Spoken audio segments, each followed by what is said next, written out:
یہ جن جنگوں کا حوالہ دیا حضور نے، پیشن گوئی کی ہے، اس کا نقطہ آغاز تھا خلیج کی جنگ، لیکن اس میں جو جنگ اب ہونے والی وہ الملحمۃ العظمی، آخری نتیجہ، ڈراپ سین، وہ یہ ہوگا کہ اللہ کے دین کا بول بالا ہوگا اور پوری دنیا پر محمد کے لائے ہوئے دین صلی اللہ علیہ وسلم کی حکومت قائم ہوگی۔ لا الہ الا اللہ، لا الہ الا اللہ۔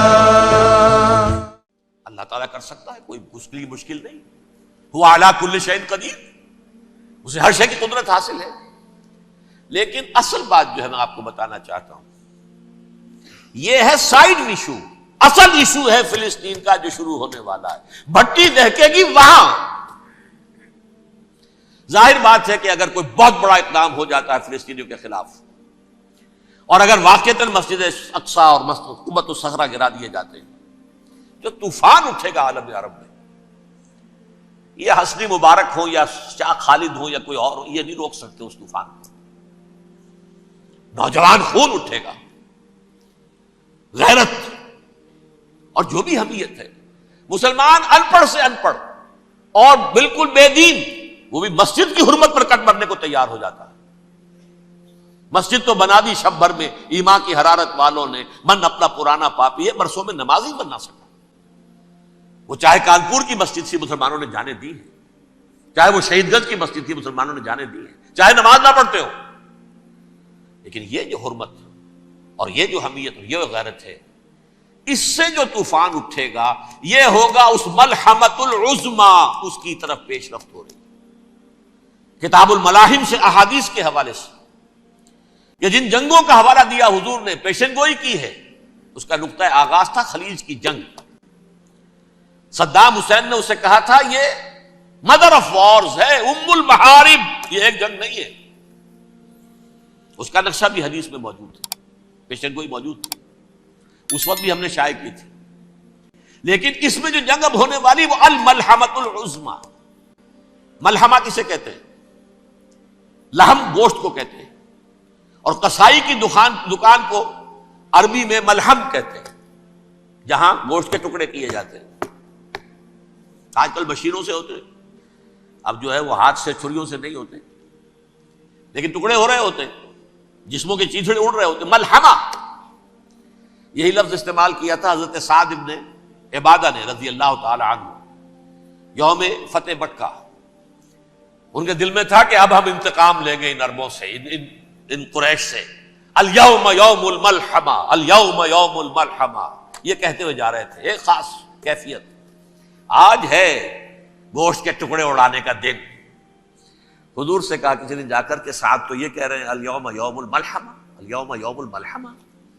حضور نے فرمایا نہیں، ان سے کہو جا کر الیوم یوم المرحمہ، الیوم یوم المرحمہ، آج رحمت کا دن ہے، آج تو میں ان سب کو معاف کروں گا۔ لا تثریب علیکم اليوم، میں تم سے وہی بات کہہ رہا ہوں جو میرے بھائی یوسف نے کہی تھی اپنے بھائیوں سے، اذهبوا فانتم الطلقاء، جاؤ تم سب کے سب آزاد۔ وہ ملحمہ ہے جس کو کہ حضور نے حضرت معاذ بن جبل رضی اللہ تعالیٰ عنہ سے روایت ہے، اس میں سے جو ابو داؤد میں روایت آئی ہے، اس میں الملحمۃ العظمی، عظمی مؤنث ہے اعظم کا۔ آپ کہتے ہیں جنگ عظیم اول، جنگ عظیم دوم، عظیم کا باپ ہو گیا اعظم، سب سے بڑا، اور اس کا مؤنث ہے سب سے بڑی، عظمی، الملحمۃ العظمی، سب سے بڑی لڑائی۔ میرے نزدیک یہ وار کے معنی میں نہیں ہے، بیٹل کے معنی میں۔ انگریزی میں یہ دو لفظ علیحدہ ہیں، وار، بیٹل۔ وار سالوں کو محیط ہوتی ہے، بیٹل کسی ایک خاص جگہ پر جو لڑائی ہوتی ہے اس کو کہتے ہیں۔ حضور کے اور قریش کے درمیان 6 سالہ وار تھی، جنگ تھی، لیکن battles, battle of Uhud, battle of Badr, یہ بیٹلز تھی، لڑائیاں تھیں۔ تو عظیم ترین جنگ شاید اس اعتبار سے نہ ہو جیسے کہ ورلڈ وار 1 اور ورلڈ وار 2، یعنی اس کی وسعت کا اتنا معاملہ نہیں اور طوالت کا نہیں، لیکن جو لڑائی جو ہے بیٹل ہونی ہے، جس کو کہ یہ لوگ، یا چونکہ میں نے کہا تھا شروع میں کہ سرما ہے میری آنکھ کا خاک حجاز و ہول قدس، نیو ٹیسٹمنٹ کی آخری کتاب ہے the book of revelation, revelation of Saint John, اس میں آرمگیڈون کہا گیا ہے اسے۔ ہر مجدون، یہ عبرانی لفظ ہے، ہر کہتے ہیں اونچی جگہ کو، سطح مرتفع، مجدون میگیڈو، میگیڈو ایک وادی ہے، مرتفع، وادی مرتفع، یہ ہے واقع لبنان، اسرائیل اور شام کے درمیان جو ٹکڑا، جو ٹرائنگل بنتی ہے، یہ ہے، یہاں پر بڑی جنگ لڑی جائے گی، اور یہ جنگ صلیب ہوگی، جو کہا ہے یہ بش نے، یہ جنگ صلیب۔ سیکنڈ ملینیم شروع ہوئی تھی تو پہلی صلیبی جنگ ہوئی تھی، تھرڈ ملینیم شروع ہوا ہے، یہ سیکنڈ صلیبی جنگ ہے، یہ کروسیڈ ہے۔ اور میں اس مرتبہ امریکہ گیا تھا تو پہلی مرتبہ مجھے وہاں ایک رسالہ ملا ٹرمپٹ نام کا، یہ امریکہ کے جو بہت ایکسٹریمسٹ قسم کے پروٹیسٹنٹس ہیں، یہ ان کا رسالہ ہے، اور ان کے بارے میں اب کہا جا رہا ہے وہ کرسچین زائنسٹ ہیں۔ آپ شاید پہلی مرتبہ یہ لفظ سن رہے ہوں، زائنسٹ تو ہم سمجھتے ہیں یہودیوں کو، کرسچین زائنسٹ وہ ہیں جو ہیں تو عیسائی پروٹیسٹنٹس ہیں، لیکن اسرائیل کے وہ حمایتی یہودیوں سے بڑھ کر ہیں۔ یہ میری کسی پہلی تقریر میں شاید بہت سے حضرات کو یاد آ جائے، میں نے کہا تھا 4 سال پہلے ہمارا تنظیم اسلامی کا ایک کنونشن ہوا تھا ہوسٹن میں، امریکہ کا جنوبی علاقے کا شہر ہے۔ ایک سیشن اس میں ہم نے رکھا تھا انٹرفیتھ، ایک عیسائی کو بلایا تھا، ایک یہودی بہت بڑا وہاں کا عالم ہے اس کو بلایا تھا۔ اس یہودی عالم نے ڈاکٹر وشوگراٹ، جو وہاں کی یونیورسٹی میں پروفیسر ایمیریٹس ہے، اس نے کہا تھا کہ یہ اسرائیل کی تو سپورٹ کر رہے ہیں عیسائی، ہم تو نہیں کر رہے۔ جو پریکٹسنگ یہودی ہیں وہ زیادہ اسرائیل کے حق میں نہیں تھے، یہ تو سن 67 کے بعد انہوں نے اسرائیل کو تسلیم کیا ہے، وہ تو منتظر تھے کہ ہمارا مسیحا آئے گا تو اس کی قیادت میں جنگ کریں گے، جیسے شیعہ منتظر تھے کہ مہدی موعود آئیں گے تو پھر ہم کچھ کریں گے۔ وہ امام خمینی نے کہا بھائی جب وہ آئیں گے آ جائیں گے، لیکن ہم کچھ راستہ کے لیے زائنسٹ نے آگے بڑھ کر ریاست قائم کر لی، اور جب یروشلم پر بھی پورا قبضہ کر لیا تب جو ہے در حقیقت مذہبی یہودی جو ہے پھر انہوں نے اپنایا ہے، اون کیا ہے، اور نئے سیٹلمنٹس جو بھی بنے ہیں وہاں پر اسرائیل میں، اس میں اکثر و بیشتر مذہبی یہودی آیا، اور بروکلن کے علاقے سے سب سے بڑھ کر آئے ہیں، جو امریکہ میں نیو یارک کا ایک جنوبی علاقہ ہے، بہت بڑا یہودیوں کا بہت بڑا گڑھ ہے۔ نیو یارک کو جیو یارک بھی کہا جاتا ہے، وہ تو اصل میں مرکز جو ہے وہ تو یہودیوں کا ہے۔ اس حوالے سے وہاں پر جو کرسچن زائنسٹ کہلاتے ہیں وہ اسرائیل کے یہودیوں سے بھی بڑھ کر کہیں سپورٹر ہیں۔ بہرحال اس دوسری صلیبی جنگ کا معاملہ جو میں کہہ رہا تھا، ٹرمپٹ نامی رسالہ، اس کا ایک مضمون ہے دی لاسٹ کروسیڈ۔ اب یہ آخری کروسیڈ ہے جو شروع ہونے والا ہے۔ میں تو حیران ہوں کس قدر کھل کے وہ باتیں کرتے ہیں۔ رومن کیتھولکس کو وہ کہتے ہیں کہ یہ شیطان ہے، یہ پوپ شیطان ہے، یہ یورپ کو اس نے جمع کیا ہے کرسچینٹی کی بنیاد پر، اور اس میں زیادہ تر کیتھولکس ہیں۔ آپ کو معلوم ہے برطانیہ بڑی مشکل سے شامل ہوا ان کے ساتھ، اس لیے کہ وہ پروٹیسٹنٹ کا سردار تھا، ابھی پوری طرح نہیں ہے۔ یورپ جو ہے وہ رومن امپائر دوبارہ یہ کھڑی کر رہا ہے، اور در حقیقت یہ جو ہے یہودیوں سے بھی چھیننا چاہتے ہیں اسرائیل کو اور فلسطین کو، اور مسلمانوں سے بھی، اور یہ وہی کروسیڈ جو تھے اربن ثانی کے، اس کی تیاری کر رہے ہیں تاکہ وہاں پر عیسائی حکومت قائم ہو جائے، کیتھولکس کی، پوپ کی حکومت قائم ہو جائے، جیسے ایسٹ تیمور میں کر دی ہے۔ ایسٹ تیمور میں کون سی حکومت بنی ہے؟ رومن کیتھولک، رومن کیتھولک اسرائیل میں بنے، تاکہ یہ سارے مقامات مقدسہ جہاں اسرائیل پیدا ہوئے، بیت حضرت مسیح پیدا ہوا، بیت الحم کہاں ہے؟ وہی ہے کہ نہیں؟ جہاں سے ریزریکشن ہوا ان کے خیال میں وہ کہاں ہے؟ وہیں پر ہے کہ نہیں؟ بڑے بڑے گرجے ان کے وہی ہیں۔ تو اس اعتبار سے ان کا کہنا یہ ہے یہ لاسٹ کروسیڈ کی تیاری ہو رہی ہے، یہ کیفور، اور ان کا کہنا یہ ہے کہ یہ پوری طاقت نیٹو کی جو ہے، یہ پہلے جرمنی سے لائی گئی بوسنیا، انہوں نے خود وہاں جنگ کروائی، انہوں نے خود وہاں پر ایتھنک کلینسنگ کروائی، پھر خود مصالحت کے لیے آ گئے، پھر کوسوو میں انہوں نے خود آگ بھڑکائی۔ یہ میں نہیں کہہ رہا، یہ وہ ٹرمپٹ رسالہ امریکہ سے چھپنے والا پروٹیسٹنٹس کا رسالہ ہے جو یہ کہہ رہا ہے۔ پھر انہوں نے کوسوو کے اندر کروایا، اور پھر وہ وہاں پر پیس فورس کی حیثیت سے آ گئے۔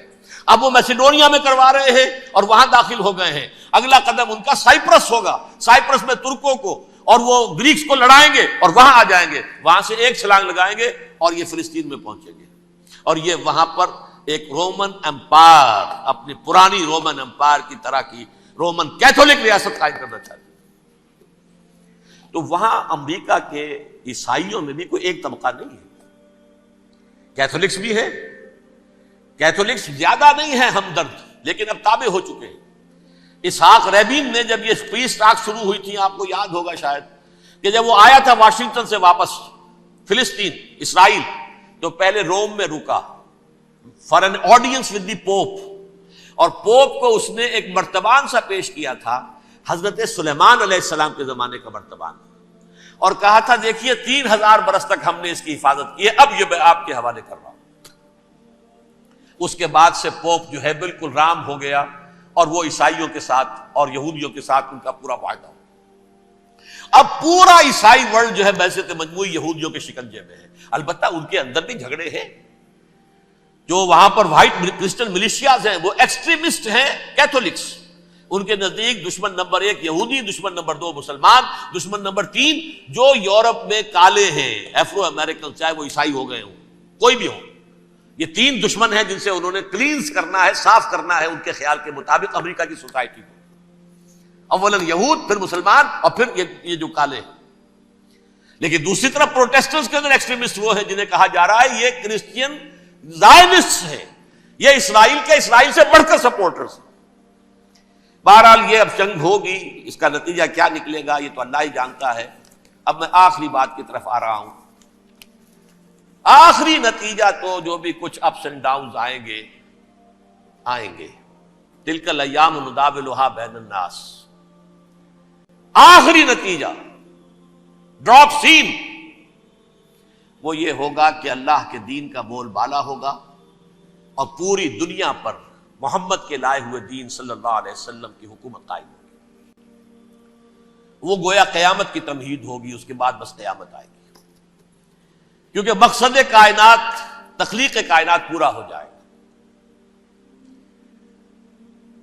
پوری مخلوقات کے اندر مقصد تخلیق، کلائمیکس آف کریشن محمد الرسول اللہ صلی اللہ علیہ وسلم، دین کی تکمیل محمد الرسول اللہ صلی اللہ علیہ وسلم۔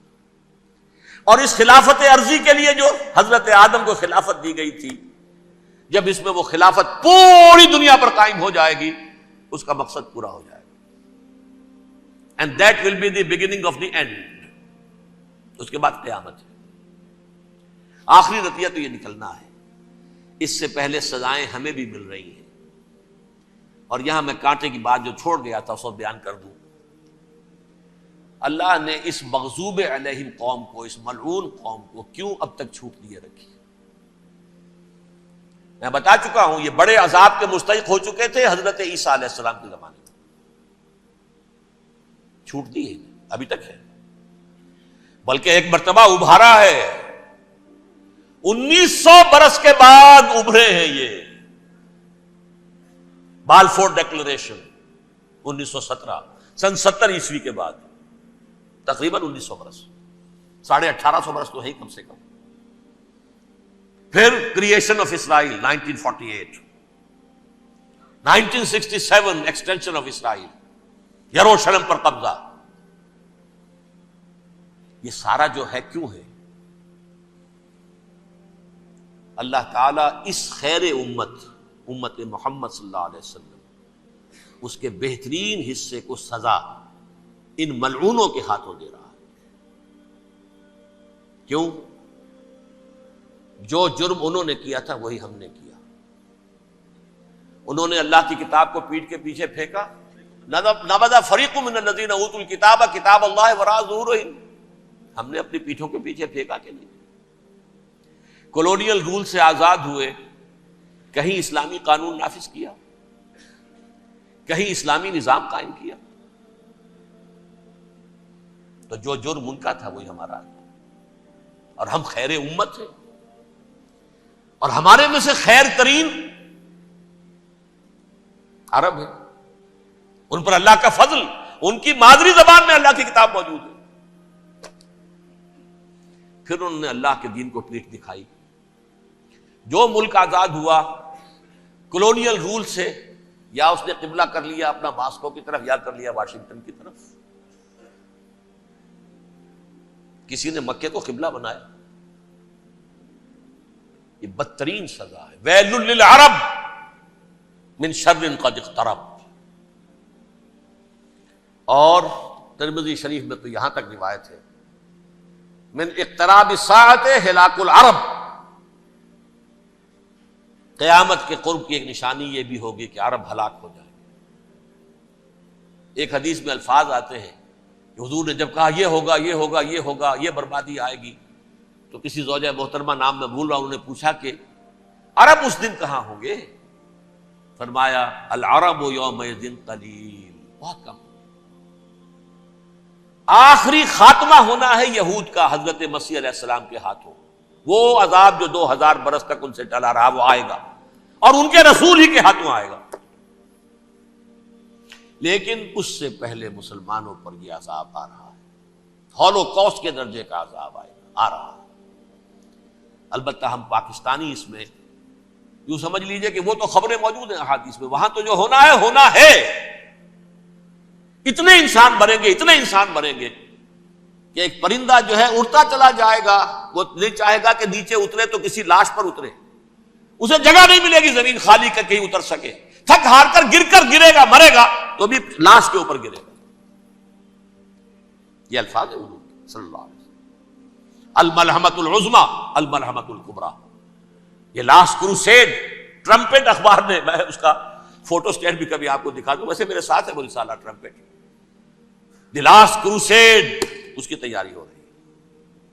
وہ الملحمۃ العظمی اور ملحمۃ الکبریٰ جو ہے وہ آنے والی ہے۔ ابن ماجہ میں کبریٰ کہا ہے، اکبر کا مؤنث کبریٰ، ملحمہ کبریٰ سب سے بڑی جنگ، اور ملحمہ عظمی سب سے عظیم جنگ، یہ ہوگی اور بہت جلد ہوگی۔